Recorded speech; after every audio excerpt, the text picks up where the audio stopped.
Hi, good morning guys. Welcome to my YouTube channel that is Virendra Sir's Biology. Guys, let's start with a new and interesting topic, reproduction in higher and lower animals. First, in the previous chapter, reproduction in higher and lower plants, we discussed about definitions of reproduction with their significance. Both the points, reproduction and types of reproduction, are similar in both chapters. First we go through definition. Reproduction simple define, that is reproduction formation of new life. guys यहाँ नाम से ही बता रहा है reproduction में री means फिर से फॉर्मेशन ऑफ न्यू लाइफ. अब फॉर्मेशन ऑफ न्यू लाइफ हो रही तो किससे होगी? Pre existing life. ये डिस्कस कर चुके हैं हम प्रीवियस लेक्चर में. Formation of new life from pre-existing life is known as reproduction. आपको अगर पार्ट 1 का भी क्वेश्चन आता है हमारे पास में रिप्रोडक्शन और उसके टाइप साथ में सिग्निफिकेंस, तो टाइप्स दोनों में सेम है. सिर्फ आपको फोकस करना है वहां पे प्लांट्स लिखना है, यहाँ पे एनिमल्स लिखना है, बाकी पूरा का पूरा सिमिलर है.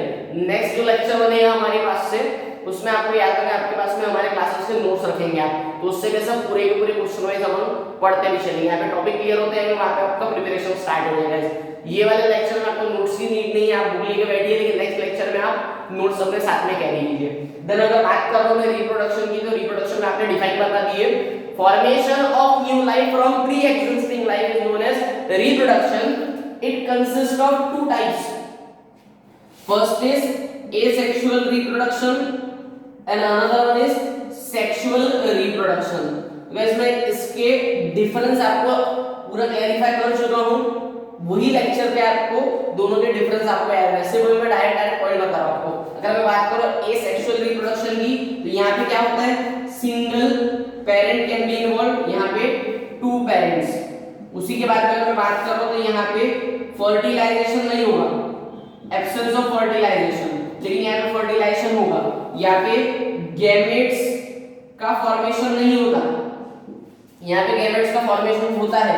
देन अगर मैं बात कर रहा हूं यहां पे, तो इसके लिए आपको याद रखना है असेक्सुअल रिप्रोडक्शन में सिंगल पेरेंट इन्वॉल्व होने के कारण यहां पे जो ऑफस्प्रिंग आता है उसमें जेनेटिकली कोई भी डिफरेंस नहीं रहता है, जेनेटिकली आइडेंटिकल रहता है. लेकिन यहां पे क्या आते हैं? वेरिएशंस. उसी के बाद में एक और आपको पॉइंट याद रखना है कि यहाँ पे अगर मैं जेनेटिकली डिफरेंसेस नहीं आते, मींस जैसा पेरेंट है वैसे ऑफस्प्रिंग बनता है, जिसके कारण एक डिफाइन आपको याद है कौन सी?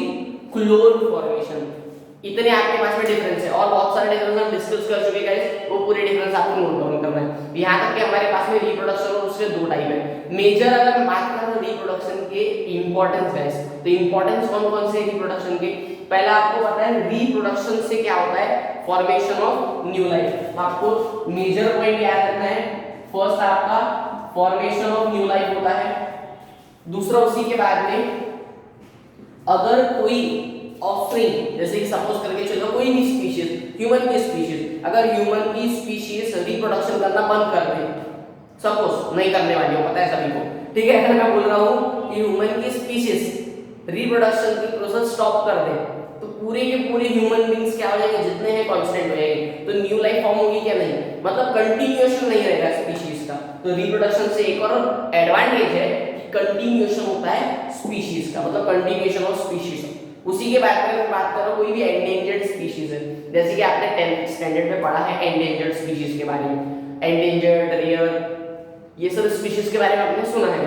अगर इनके लिए अगर मैं बात कर रहा हूं जो खतरे में है, एंडेंजर्ड मीन जो खतरे में है, जो एक्सटिंक्ट होने की कगार पे है, तो उनके लिए क्या कर सकते हैं हम? रिप्रोडक्शन. तो उनकी भी लाइफ कैसे हो जाएगी?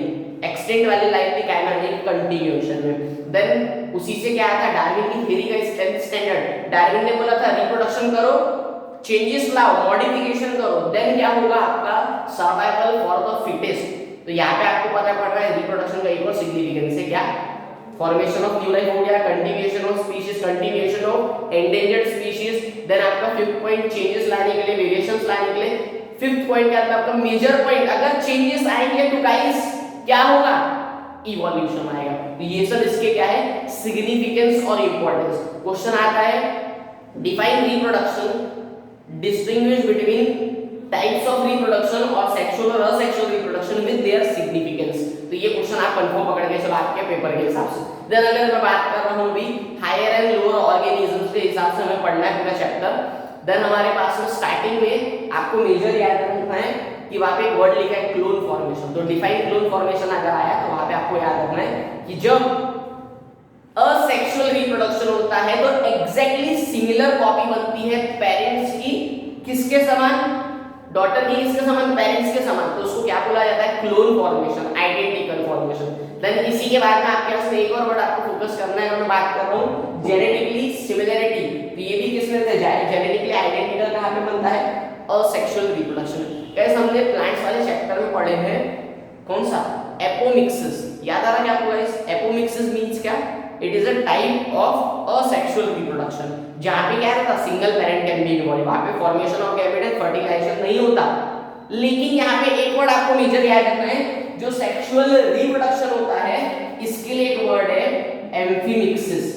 एम्फीमिक्सिस गाइस, वहां पे था एपोमिक्सिस, यहाँ पे क्या है एम्फीमिक्सिस। तो ये आपको एक और वर्ड है काम का।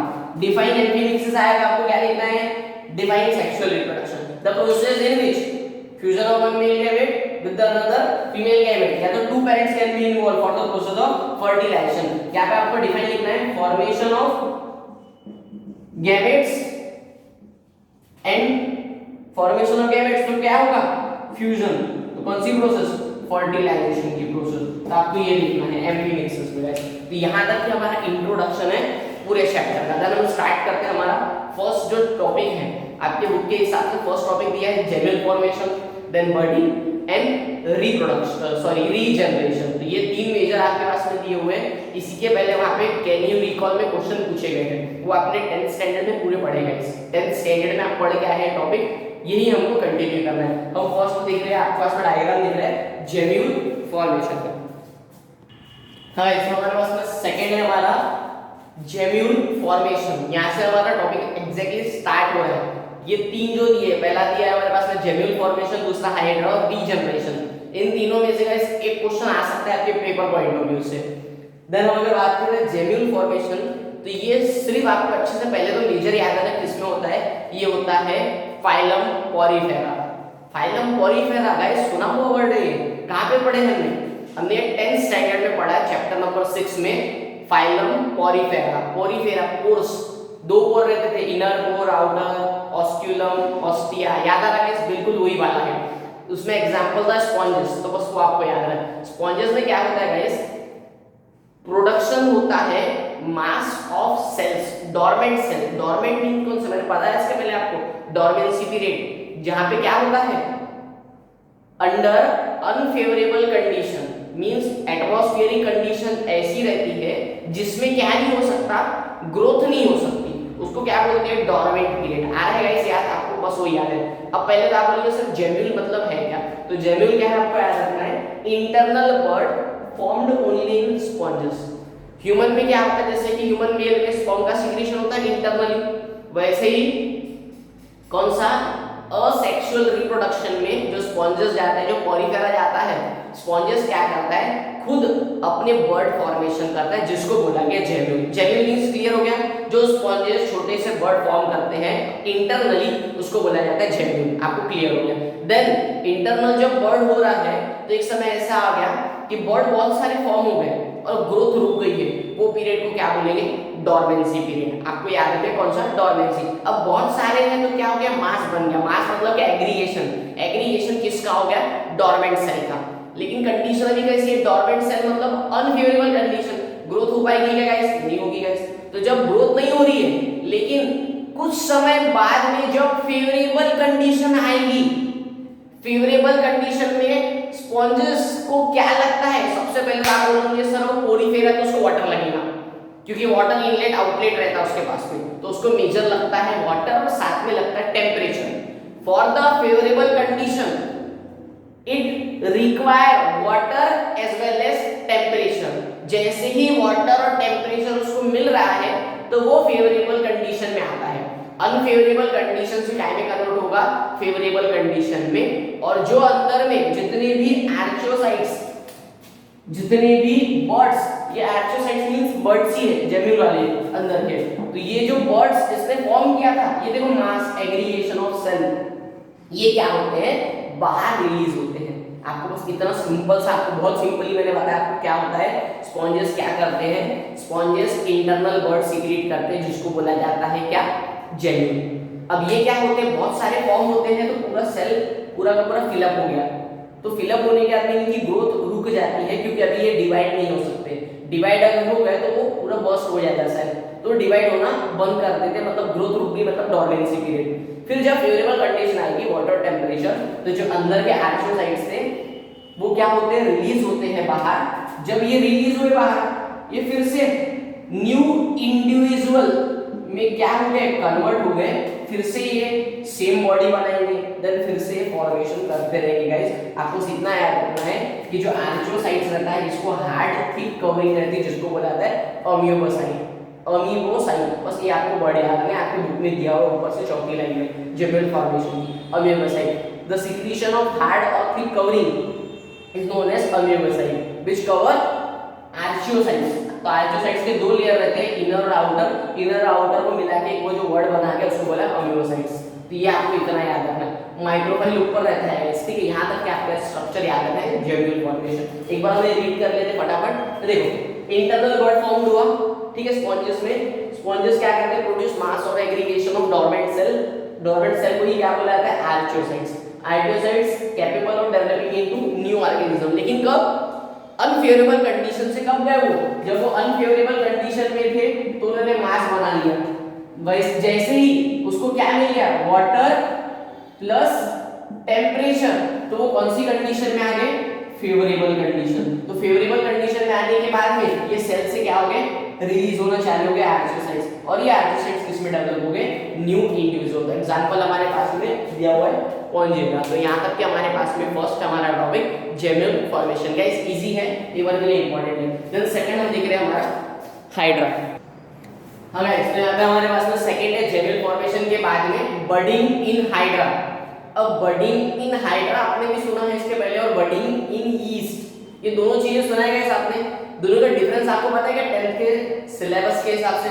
बडिंग इन ईस्ट की अगर मैं बात कर रहा हूँ तो वो यूनिसेल्युलर ऑर्गेनिज्म था।